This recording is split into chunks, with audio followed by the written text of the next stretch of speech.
संस्थाएं उनके लिए थी जो सरकार में हैं,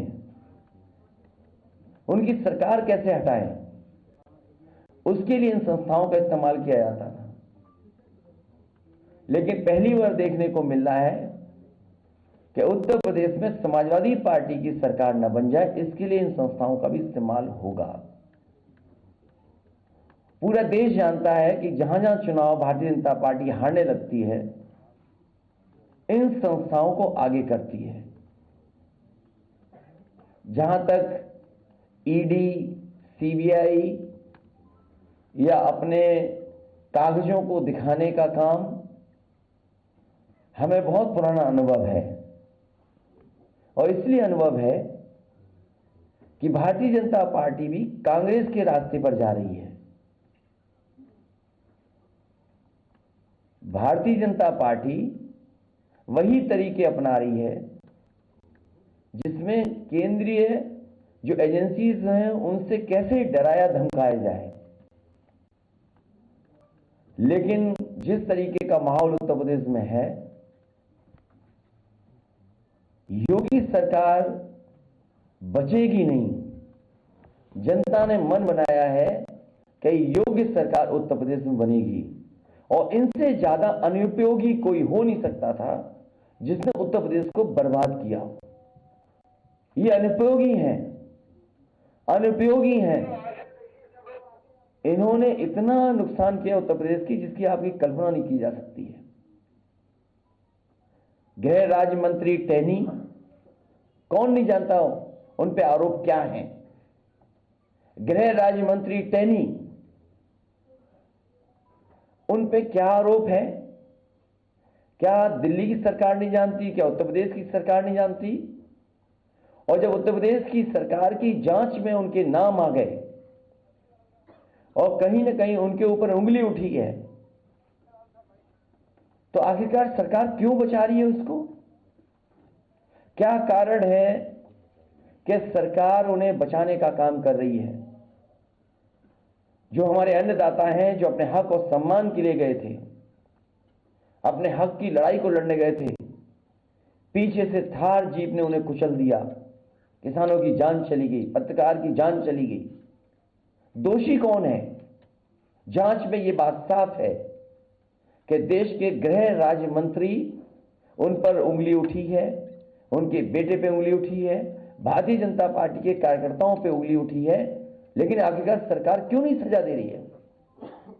क्यों ध्यान हटाना चाहती है? यह अनुपयोगी सरकार, और कर भी क्या सकती थी? अनुपयोगी सरकार से उम्मीद भी क्या की जा सकती है? याद कीजिए, जिस समय सरकार बनी थी इनकी, इन्होंने गंगा जल से मुख्यमंत्री आवास धुलवाया था। गंगा जल को पूरे मुख्यमंत्री आवास में छिड़कवाया था। कभी किसी मुख्यमंत्री ने ऐसा नहीं किया होगा जैसे ये अनुपयोगी मुख्यमंत्री ने करके दिखाया। पूरे के पूरे मुख्यमंत्री आवास में गंगा जल से छिड़काने का काम हुआ था। और जब मुझे याद है, सुप्रीम कोर्ट का फैसला आ गया, माननीय सुप्रीम कोर्ट का फैसला था कि जो पूर्व मुख्यमंत्री हैं उनके घरों में वो रह नहीं सकते हैं। उस समय मुझे याद है कि नेताजी इन्हीं अनुपयोगी मुख्यमंत्री से मिलने गए थे।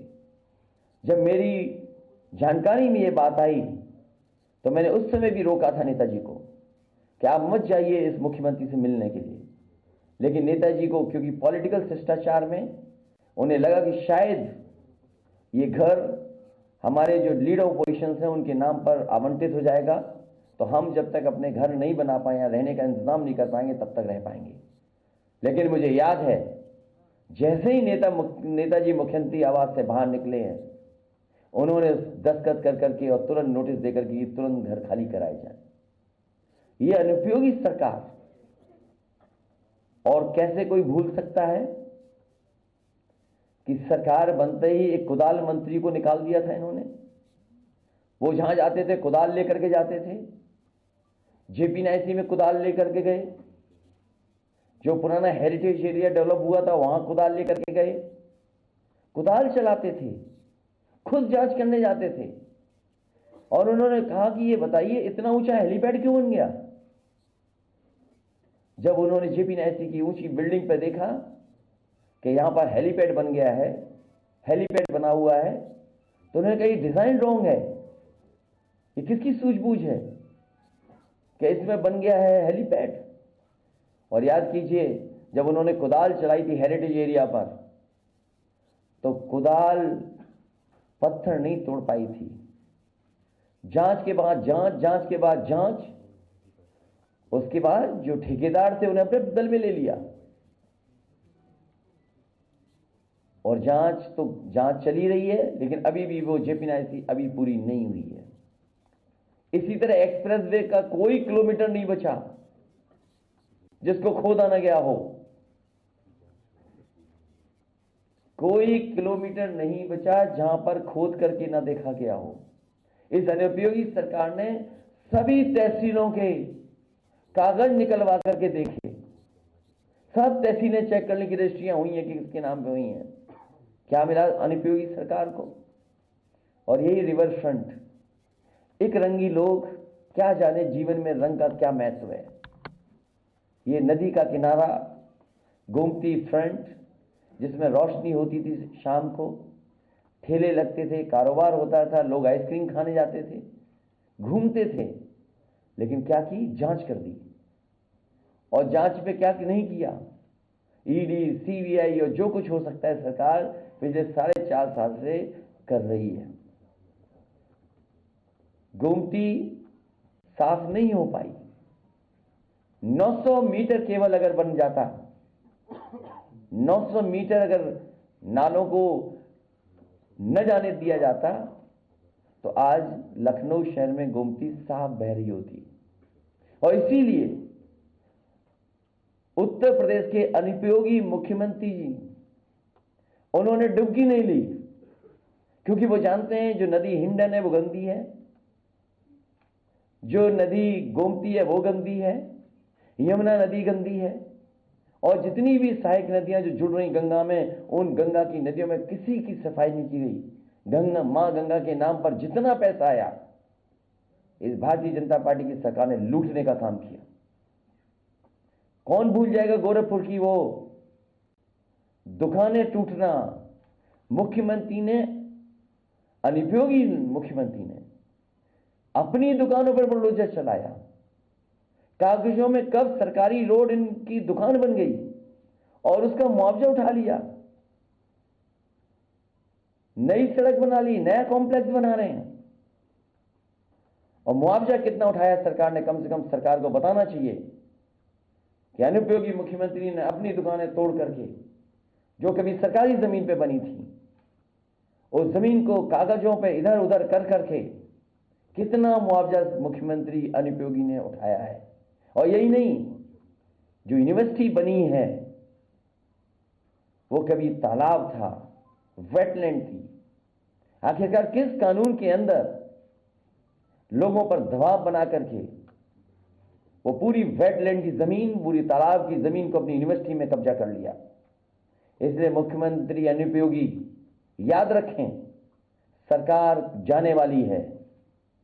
और ये जो हथकंडे अपनाए जा रहे हैं, ये तब अपनाए जा रहे हैं कि जब उन्हें पूरा भरोसा हो गया कि सरकार जा रही है उनकी। ये वापस नहीं लौट रहे हैं। ये सोचते हैं कि समाजवादी विजय तक रुक जाएगा। आपने छापा मार करके ये बता दिया है कि आने वाले समय में समाजवादी लोग ही आ रहे हैं। उत्तर प्रदेश की जनता आपको हटाने जा रही है। हम लोग तो केवल एक माध्यम हैं, लेकिन उत्तर प्रदेश की जनता ने तय कर लिया है कि उत्तर प्रदेश से अनुपयोगी सरकार हटाई जाएगी। और अनुपयोगी सरकार की एक घटना नहीं है, एक किस्सा नहीं है, एक जगह का नहीं है। लखीमपुर जैसी घटना कोई सोच नहीं सकता था, इन्हीं अनुपयोगी मुख्यमंत्री के कार्यकाल में हुए हैं। हाथरस की बेटी का अपमान और पेट्रोल डाल करके जलवा देना, यह अनुपयोगी सरकार का काम है। 69,000 शिक्षक भर्ती के नौजवान दर दर भटक रहे हैं, लाठी खा रहे हैं, अपमानित हो रहे हैं।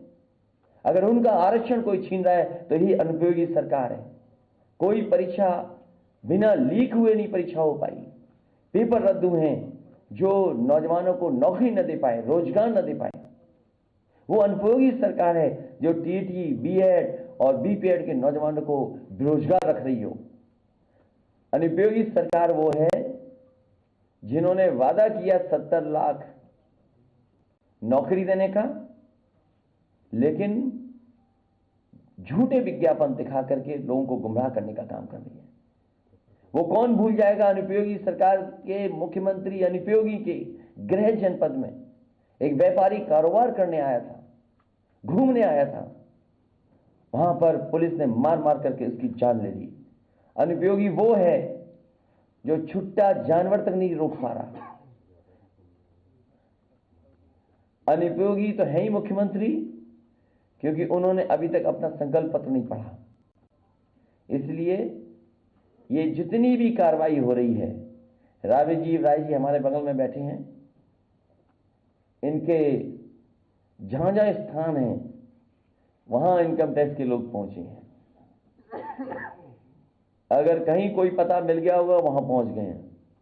अब सुनने में ये आया है कि एक बड़े नाथ संप्रदाय के साधु थे कर्नाटक के, हमारी पढ़ाई और उनकी पढ़ाई बराबर की थी। हमें नहीं पता था कि कभी नाथ संप्रदाय के इन दो गुटों में झगड़ा था किसी जमाने में, मठ को कब्जा करने को लेकर के। वो तो कभी हमसे मिल गए होंगे, किसी एक साधारण व्यक्ति ने मिला दिया होगा मुझे। उस साधारण आदमी की इनकम टैक्स बेंगलोर में पहुंच गई टीम। एक हमारी पार्टी का काम व्हाट्सएप का कर रहा है। अरे व्हाट्सएप पे तुमने कितना झूठ फैलाया है, भारतीय जनता पार्टी वाले लोग। तुमने गाय कटी दिखाई, तुमने मुसलमान भाइयों के खिलाफ जाने कितनी खून की तस्वीरें डाल करके व्हाट्सएप पे चलाई हैं। तुमसे बड़ी व्हाट्सएप की यूनिवर्सिटी कोई नहीं चला रहा। ये केवल व्हाट्सएप का काम करना चाहता था। उसे तो अभी पैसा ही नहीं भुगतान हुआ, क्योंकि हम लोग टेक्नोलॉजी समझते हैं, चीजें समझते हैं कि टेक्नोलॉजी क्या है। अड़ी सोमवार से शुक्रवार शाम 6 बजे सिर्फ TV9 भारतवर्ष पर।